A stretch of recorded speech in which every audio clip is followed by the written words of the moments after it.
What's going on, everybody? Welcome to another episode of My Unplugged with your host, Maya Wright. How y'all doing?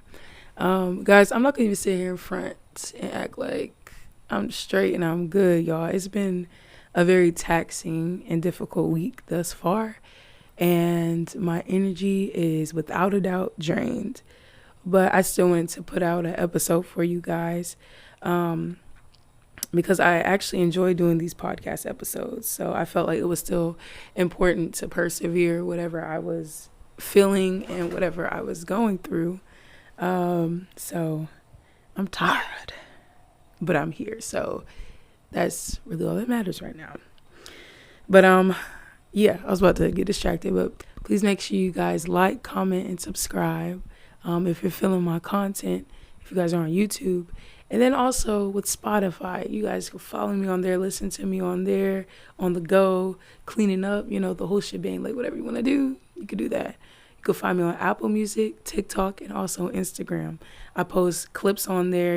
I have this new segment called Unplugged Moments, because, it's a little play on word, Unplugged Moments, where I just, talk about some interesting things, I guess you could say, or inspiring things or things to encourage you guys briefly. I'm doing this at nighttime, guys, this time. And actually my other video, my sister and I, we did the video at nighttime as well. And I just liked it better. So I don't know, I'm just trying out different things.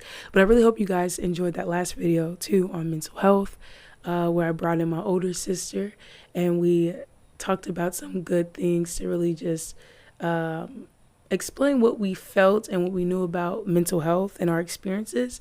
And if you haven't seen that episode, definitely please check it out. But I enjoyed doing that episode with my sister, because we used to do things like this when we were younger, except not post it. We just talking on the camera, having conversations, or having conversations without the camera, so it was really natural for us, and I was very thankful to be able to have my sister on the pod. We're going to do something a bit different, guys, for this episode. I probably will do this more often than not. We shall see. But it's not necessarily a Bible study, but we're just going to be talking about what I got from Bible verses, basically. There are some Bible verses that really helped me get through this week, and just continue to help me feel encouraged and feel persevere. And also persevere. Also shout out to my family and my friends, dude, because without them, man, I genuinely do not know where I would be. Y'all don't understand. I've been hanging out with my family a lot this past week. It was 4th of July and stuff like that, birthdays and stuff like that. So it's been nice to hang out with them, and them being so encouraging and uplifting and making me laugh, and just being around them really has helped me.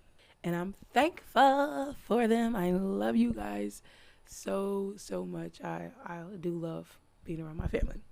But without further ado, guys, so today I'm real cozy. You see the fit. I'm real cozy. The thing about it is, when I put it on, I don't know, for my people on Spotify and Apple Music, guys, I am in long sleeves. I don't know why I decided to do this, but when I put it on, I was like, it's too late now. It is what it is. I'm not taking it off, so I'm just going to have to deal with it. But it's very warm outside, but it's okay. I'm wearing a hoodie and some sweatpants. I don't know why I decided to do that. If it was cold outside, that's a different story. Oh, I'm excited to do episodes when it's cold outside, guys. That's going to be a nice little vibe. Yes, it is. Okay, anyways, guys, so this is probably going to be a little quick episode, but I want you guys to really just open up your minds, open up your hearts to these Bible verses, because they may resonate with you now or later. But at some point, I feel like they will, because we all go through things at the end of the day. Here we have Matthew chapter 6, verses 33 through, I was about to say 3, but Matthew chapter 6, verses 33 through 34. Okay, so here we go. But seek first the kingdom and his righteousness, and all of these things will be given to you as well. Therefore, do not worry about tomorrow, for tomorrow will worry about itself. Each day has enough trouble of its own. So what that basically means to me is just focus on the things that you're going through today, or just focus on today and live in the present, live in the moment, because like they said, tomorrow has its own issues. So what's the point of worrying about tomorrow if tomorrow's not here yet, you know? And what I did realize throughout this week is that I need to just take things day by day and not focus on how I'm going to feel within the next hour or 2 hours or next day, you know, just taking things little by little. Let's switch gears real quick. We're going to jump into Peter real quick because I feel like they correlate with each other and they go with each other. But here we have 1 Peter chapter 5. I said chapters, but I meant chapter 5, verse 7. And it says, cast all your anxieties onto him because he cares for you. So it's basically saying give all your worries and cares to God because he cares for us, you know. He's the one that's going to be able to take our pain and our worries away. So we have to, when they say cast, that means give it to him. Let him worry about it instead of us just being fixated on those issues and our anxieties and our problems. And so these Bible verses really have helped me throughout the week because they're constant reminders to just ultimately give it to God, whatever you're going through. Now, God said, I don't know what they got going on over there, but God said cast all. So he's not just talking about some. He's talking about literally all, you know. That's something in the Bible that we could take literally, because some things in the Bible we can't take literally, and it's kind of confusing. But this, think about it. He says, give him all your worries, your anxieties, your problems, because he's the one who could fix it. He's the one that can give you peace at the end of the day. So whether it's something as small as a test that you need to take at school, you definitely want to study and do what you have to do to prepare, because you have to help him help you. But don't worry about it. Like, you know, give that to God. Or if it's something as huge as marriage issues, like if you have something going on with your marriage and you are just like, ooh, it is beyond me at this point. You're right. It is beyond you. Give it to God, you know, give it to him. Tell him how you're feeling. Express to him how you feel. And he will take care of it either way it goes. You know, whether it's something at work you're going through, your co-workers just straight hating on you, and you just can't catch a break. You can't get a breather. Give it to God, because he doesn't want you to, you know, fight fire with fire. You know, sometimes we do that, and we feeling good about it, you know, but it's just good to give that to God. So whatever the case may be, it's good to talk to God about it and let him know, like, hey, I'm trusting you. You got it. I'm worried about it, but I'm going to give it to you. We're supposed to stay in Matthew, but I just thought about that Bible verse. I'm like, man, they really go hand in hand with each other. Yeah. Ooh, and then you know what, guys? I'm not just sticking 1-2 Bible verses. We're going to hit Jeremiah 29, verse 11. Now, this is a very popular Bible verse. I feel like a lot of people know it. You know, if you don't, I got you, fam. Don't even worry about it. It says, for I know the plans I have for you, declares the Lord.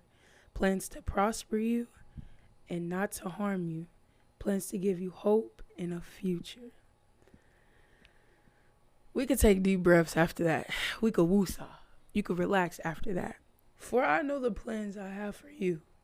So meaning God knows, he knows all the plans. Like, he has plans for you. There's plans to prosper you, meaning plans to uplift you, you know what I mean, for you to be fulfilled. And then it says not to harm you. God does not want to harm you. He has our best interests at heart. You know, he loves us so much. He loves us more than anybody. So his plan is never to harm us. It might feel like some things might turn out that way to where we end up, I don't know, in a bad situation or like our feelings hurt or something. But God is never trying to harm us. He might be trying to teach us a lesson, but he's never going to hurt us. And then it says plans to give you hope and a future. God loves it when we, you know, think about our future and set goals for ourselves. But he already has our lives planned out. you know. He's seen every day. So it's just best to like I said, just give it to God, y'all. That's really all I have to say is just give it all to God, y'all. Now, if you don't know God, I understand this might sound kind of foreign, or it just might sound like I'm just jibber jabbering. But like, if you don't know Christ, or if you really don't mess with God like that, or you know of Him but you really don't understand, I get it, cause when it comes to religion and with God, there's a lot of things that are really confusing, and a lot of things that might make you feel convicted, or things that might make you feel uncomfortable. But like, man, I'm here to tell y'all, like, being in God's hands, being in God's arms, being a Christ follower is like the best thing that you could do. And I'm not just saying that because I'm living it right now. That is the best thing you could do. Because like when you fall short, and like when you fell at something, like you sin and stuff like that, like you could always turn back to God, because He's always going to be there to catch you when you fall. Basically, there's going to always be someone, God, there to catch you when you fall. Like, if you feel like you don't have anybody in your life you could trust, I'm telling you right now, like, God is the person. God is the one to be trusting, because that's one being that's definitely not going to fail you. It just makes things 100 times better. I'm not saying it's easier life. It does not make life easier, but I take that back. In a way, it does make life easier, because there's always somebody there to be there for you.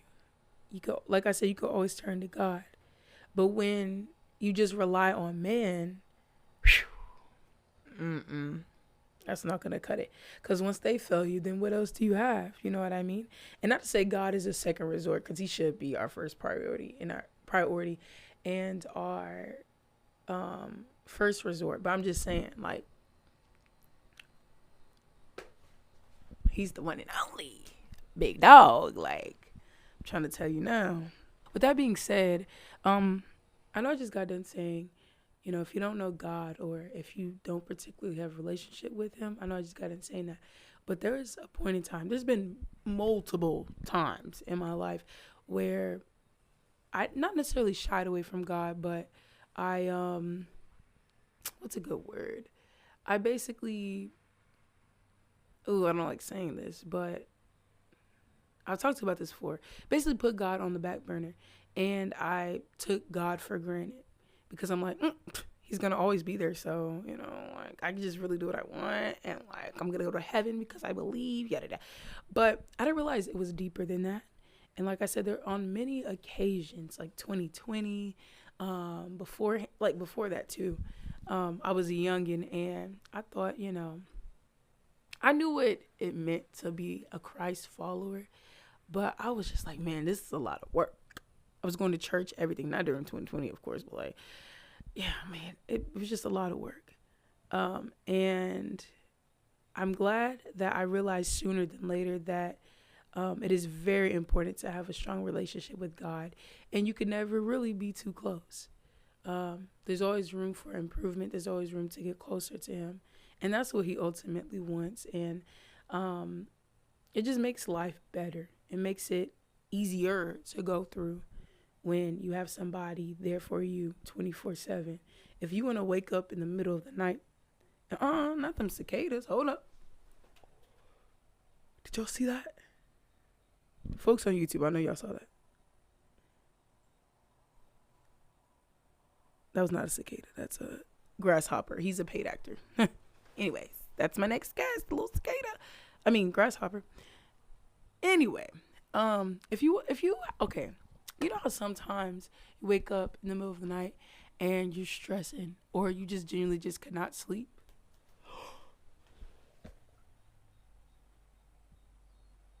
Yo, he's bugging right now. He's bugging. Y'all get it? Bugging. Anyways, yeah, sometimes it's hard to sleep, y'all, because we're anxious about stuff, or we I don't know, just feeling some type of way, and it's hard to sleep because you're just thinking and thinking and thinking, and your wheels are turning. I recommend talking to God in that hour that you're feeling terrible and you can't sleep, leave that mess alone that you're thinking about. Talk to God about it, because he already knows about it. But it's just best to talk to him about it, because I'm pretty sure everybody else is asleep, or they may not even want to hear about it. But God, he's sitting there like, bet, I'm ready for you. Let's talk about it. Like, I'm here for you. And he will give you peace. I'm telling you, that's the best sleep. Like, you know how some people say the best sleep is after you get like your behind whooped and you're crying real hard and you tire yourself out? No, it's better than that. I'm telling you right now. Like, it's better than a nap after church. You know, it's good. It's solid. God will give you that peace. He will. And I talked about this before, I think, on my other podcast, but I'm telling you, after you chat it up with God, you all of a sudden start nodding off. You're like, ooh, sorry, God. You know, you might even get distracted, but you start feeling relaxed. You'll start feeling that peace. I'm telling you, try it out. Trust me. It works. It works. It works. It works. But yeah, guys, I honestly, I hope I don't sound that terrible right now, y'all. But I appreciate you guys watching. That's all I have to say for today. And I hope you guys were able to take heed to these Bible verses and, you know, put them in your back pocket for when you need them, or just your everyday life, really. And I'll see you guys next time for the next episode. This was episode 5, guys. We getting there. That's the crazy part. We getting there. I think for this first season, I haven't really decided how many episodes I'm going to do. I might do up to 10 and call that a season. I might do up to 20. It might be up to 10, y'all. Maybe 15. We'll see as time goes on. But yeah, I appreciate you guys. And I'll talk to y'all later. Bye. God bless.